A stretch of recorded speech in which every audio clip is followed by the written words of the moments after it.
Dia 26 de maio é o Dia Nacional de Combate ao Glaucoma. E o Conselho Brasileiro de Oftalmologia, junto com a Sociedade Brasileira de Glaucoma, estão com uma mobilização nacional em torno da doença. Existe uma estimativa de que 1 a 2% da população mundial conviva com o glaucoma. E as projeções não são animadoras, gente. 111 milhões de pessoas podem sofrer com a doença em 2040. Então, nós convidamos a oftalmologista Vilma Leles, que é da Sociedade Brasileira de Glaucoma, para trazer mais informações sobre esse assunto. E a gente vai conversar com ela de forma virtual, porque ela mora no estado de São Paulo. E a gente fez uma videochamada. Olha aqui, doutora Vilma, boa tarde, seja muito bem-vindo aqui ao Vida Saudável. Tudo bem com a senhora? Boa tarde, Neyara. É um prazer estar com vocês. Bom, quando a gente recebeu essa informação, dessa ação que vai acontecer em todo o Brasil, em relação ao glaucoma, e ontem, doutora, a gente falou aqui sobre a catarata, que também é uma doença que causa cegueira. E aí, quando a gente viu essa informação, é uma prestação de serviço, que a gente vai passar aqui para as pessoas que estão em casa. Então, eu gostaria que a senhora, como especialista no assunto, nos explicasse o que é o glaucoma, para a gente já começar aqui a nossa entrevista. Realmente é muito importante que vocês tragam esse serviço para a população e nos deem essa oportunidade de explicar sobre o glaucoma, que esse mês nós estamos trabalhando a conscientização sobre esse tema. Glaucoma é uma doença frequente na população. Cerca de 3 a 4% da população acima dos 40 anos apresenta essa doença. À medida em que a idade vai avançando, a gente pode chegar a ter 8% da população com glaucoma. E, no entanto, ainda é uma doença pouco falada. Glaucoma é uma doença que leva à atrofia do nervo óptico, ou seja, o nosso olho capta a imagem, mas aquele nervo óptico que leva a informação até o nosso cérebro vai ter um processo de atrofia, deixando de funcionar. Isso faz com que as pessoas possam perder a visão de forma irreversível. Ao contrário da catarata da qual vocês falaram, que é uma doença que é senil também, mas que é reversível. Opera-se e tem uma melhora na visão. No caso do glaucoma, não. Todo o tratamento é feito para que a doença não progrida de forma que as pessoas permaneçam enxergando. E se não for tratada a tempo, aí sim as pessoas podem ter uma perda irreversível da visão. Qualquer pessoa pode ter glaucoma, doutora Vilma? Qualquer pessoa. Em qualquer idade a gente pode ter glaucoma, mas aí entram alguns detalhes. Então, por exemplo, crianças podem nascer com glaucoma por uma malformação do olho. Adultos jovens podem ter glaucoma secundário ao uso de alguma medicação, por exemplo, corticoides ou colírios, que são às vezes utilizados para alergia ou para olho vermelho de forma indiscriminada. Podem ter por apresentarem uma miopia, mas o mais frequente é o glaucoma do idoso, do adulto. E nessa situação, via de regra, os principais fatores de risco estão relacionados a antecedentes na família de glaucoma e pacientes que apresentam pressão intraocular elevada. Então, é uma situação em que normalmente se detecta, se faz diagnóstico exclusivamente numa consulta oftalmológica. Bom, doutora, a gente tem aqui uma cartela com os sintomas do glaucoma. Eu vou pedir licença para a senhora para a gente citar aqui, a senhora vai ficar me ouvindo, sobre os principais sintomas do glaucoma. Diminuição do campo de visão, dor intensa no interior do olho, visão turva e embaçada, vermelhidão do olho, lacrimejamento e sensibilidade excessiva à luz, dor de cabeça forte, náuseas e vômitos. Eu gostaria que a senhora comentasse sobre esses sintomas. Na infância, a criança ela pode já nascer com glaucoma ou apresentar logo no início do desenvolvimento ocular. Então, crianças até os 3 anos aproximadamente que tem glaucoma, apesar de ser uma doença rara nessa idade, mas elas apresentam-se com um pequeno lacrimejamento e dificuldade com a luz. Então, uma criancinha que quando sai do lado de fora de casa, aí escorre aquela lagriminha e ela fica tentando fechar os olhos. Fecha o olho, um olho só ou os dois. Então, isso pode ser um dos sintomas de glaucoma nessa idade. Glaucomas que cursam com dor, uma dor forte, com vermelhidão, dor tão forte que chega a dar náusea e vômito, e normalmente não deixa essas pessoas em casa, as leva até um pronto atendimento, eles são pouquíssimo frequentes na nossa população. Existe o que a gente chama de crise aguda de glaucoma, que dá todos esses sintomas, mas isso é bem pouco frequente. A maior parte dos glaucomas, uns 85% ou mais, são os glaucomas assintomáticos. Então a pessoa não tem qualquer desconforto no olho, não tem sintoma algum e, em geral, quando ela vai a uma consulta de rotina, ao exame o oftalmologista detecta que ela tem uma pressão elevada ou já tem uma alteração no nervo dos olhos, examinando o fundo do olho.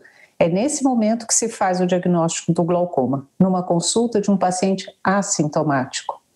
No final dessa fase da doença, as pessoas começam a ter perda da visão. Então, a perda da visão, a perda do campo visual, ela já significa que é uma fase mais avançada.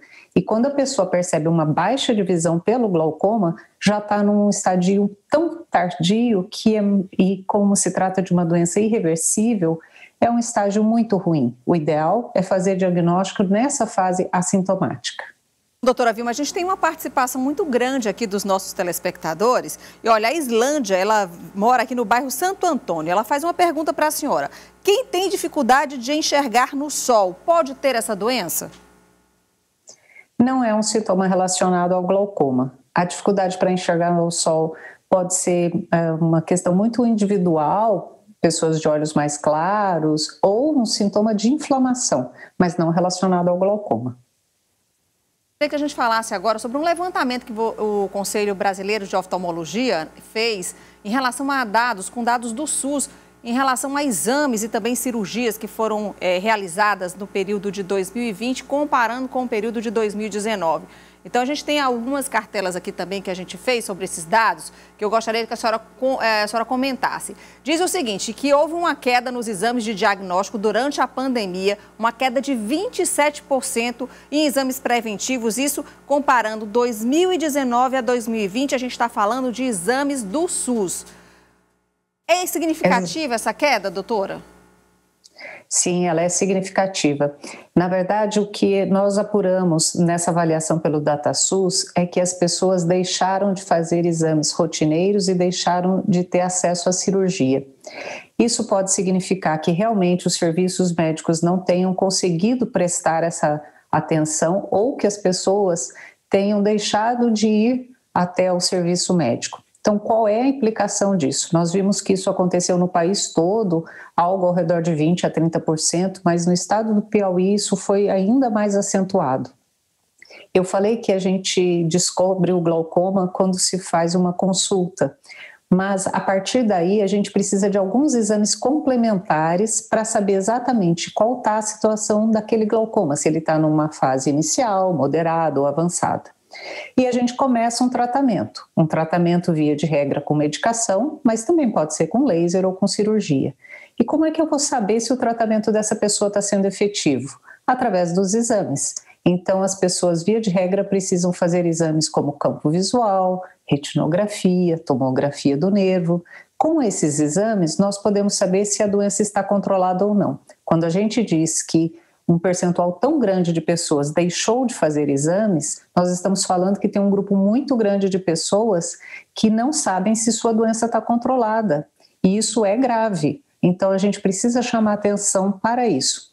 Não pode deixar de fazer os exames no período adequado para saber do controle, não pode deixar de usar a medicação. A despeito da pessoa não estar indo à consulta, ela precisa fazer uso da medicação diariamente, nos horários recomendados, para não ter risco de piora da visão. E deixar de ter a cirurgia também é grave, porque se nós temos uma correção efetiva para ajudar no controle da doença, as pessoas não devem deixar de ter acesso a esse serviço médico. Pode ser, então, por falta da busca do paciente ou realmente por uma restrição da prestação do serviço. Se as pessoas tiverem dificuldades no entendimento disso, nós estamos oferecendo um serviço de teleorientação, como você comentou no início. Então, nesse dia 22, no site www.24horaspeloglaucoma.com.br, as pessoas podem agendar uma teleorientação. Então, ela entra, escolhe o horário que fica melhor, ela terá 15 minutos com o médico para saber mais informações a respeito do uso da medicação, qualquer informação que ela queira, a seu próprio respeito ou de algum familiar. Adiantou, então, o assunto, a teleorientação que a gente ia comentar aqui, esse paciente de qualquer lugar do Brasil, ele pode ter 15 minutos com um especialista, como a senhora, com especialistas do Brasil inteiro, né? Mas ele precisa se inscrever nesse site. Dá para a gente colocar novamente o site aí? Tem lá, é super fácil, eu já entrei, tem muitas informações nesse site, artistas também, né, falando, incentivando, conscientizando a população. Gostei muito do site, doutora, até comentei com a senhora. Então, gente, olha, vocês estão assistindo Vida Saudável, vocês estão falando, eu tenho dificuldade de falar com um oculista. Olha, vai nesse site, faz o seu cadastro, que no sábado, dia 22, por isso que a gente achou muito importante essa conversa, doutora, com vocês, para a gente poder fazer essa prestação de serviço. Então, se inscreve lá no site, você vai ter esse momento com o oculista para você fazer perguntas em relação a você ou em relação a outras pessoas da família. Mas a gente queria seguir aqui também, se você tiver alguma outra dúvida, a gente está aproveitando aqui a doutora Vilma, que está aqui com a gente ao vivo, gente, direto de São Paulo. A senhora está em Taubaté, não é isso? E qual é a cidade que a senhora está? Taubaté? Taubaté. Taubaté, próxima exatamente. São Paulo. Então, olha, se quer fazer uma pergunta para ela, manda aí um WhatsApp para a gente, ó, o 999270783. E a gente vai seguir aqui com outros dados desse levantamento que a gente achou muito importante, principalmente para a região Nordeste. Eu gostaria que vocês soltassem a cartela. Olha só, doutora, diz que na região Nordeste, quando se fala em Brasil, essa queda foi de menos 27%, né? A queda aqui no Nordeste foi de 34%. Já no Piauí foi uma queda mais elevada, menos 67% de exames realizados, se for comparado com 2019 para 2020. Vamos para outra cartela também, para a gente falar um pouquinho em relação às cirurgias também. Olha, no Brasil, essa queda durante a pandemia em cirurgias em relação ao glaucoma foi de 22%. Na região Nordeste, esse percentual foi maior, foi de 26%, a gente está falando só em queda. E olha só, no Piauí foi de menos 71%. Olha só, doutor, o Piauí está aparecendo aí como um dos estados brasileiros aí que realmente teve ainda uma queda muito maior em relação a exames e procedimentos cirúrgicos, né? É um impacto grande, né, para a saúde dessas pessoas. Muito grande. A gente tem a vantagem de ter todos esses serviços pelo SUS, né? O glaucoma, ele é um problema tão sério que o governo dispensa essa medicação gratuitamente a todas as pessoas. Então, em qualquer parte do país, as pessoas devem procurar um serviço, às vezes é na sua própria cidade, às vezes é em alguma cidade maior, próxima, né? Existe a dispensação regular da medicação para o glaucoma. E nesses lugares, as pessoas, além de receber sua medicação, ela também tem seu exame. Então, nessas consultas, ela tem sua pressão medida e realiza os exames que a gente acabou de comentar, que são tão importantes para saber do controle da doença. Com essas taxas de redução, a gente está falando que as pessoas não estão tendo acesso e logo elas podem estar sem suas medicações. Isso é extremamente grave.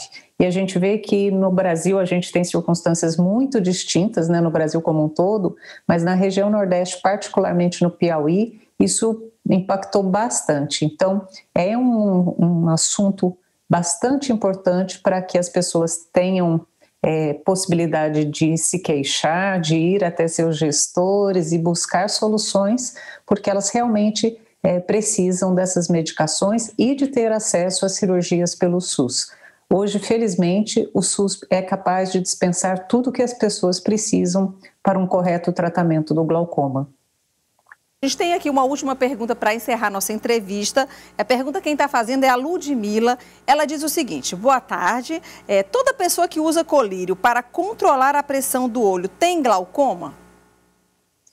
Boa tarde, Ludmila. Obrigada pela pergunta. Em geral, o glaucoma acontece com a pressão intraocular elevada. Raras são as situações em que se tem essa atrofia do nervo com pressões no que a gente chama de pressões dentro da normalidade, ou seja, a pressão que é boa para a maior parte das pessoas não é boa para alguns. Via de regra, o glaucoma é tratado com a redução da pressão, tá? Existem algumas pessoas que têm uma pressão muito elevada, mas ainda não tiveram atrofia do nervo. A essas pessoas a gente não chama de glaucomatosas, a gente diz que elas têm hipertensão ocular. Então a gente pode precisar usar colírios para baixar a pressão dessas pessoas que simplesmente têm hipertensão ocular, ainda não têm atrofia do nervo. A gente pode usar colírios para tratar o glaucoma, tanto aqueles de pressão muito elevada quanto aqueles de pressão não tão alta. Mas o uso da medicação ela é fundamental para diminuir a pressão e estabilizar a doença glaucoma. Então, olha, doutora Vilma Leles, muito obrigada pela sua participação aqui. A gente está se conhecendo agora, a gente já está falando só por telefone, né? Um prazer muito grande estar aqui com a senhora, trazendo todas as informações. E o Vida Saudável está aberto aí para a Sociedade Brasileira, tá bom, do glaucoma e também da oftalmologia de forma geral, para trazer essas informações e prestação de serviço, né, para a população, para o povo brasileiro e principalmente aqui para o povo do Piauí, que é onde a gente está. Muito obrigada. Eu agradeço muito o espaço que você ofereceu para nós, podemos participar com vocês e nós seguimos disponíveis no site que você acaba de anunciar, porque lá tem muitas informações para todo o público. Não deixem de participar lá. Ok, então, muito obrigada, viu? Uma boa tarde para a senhora. Obrigada. Boa tarde.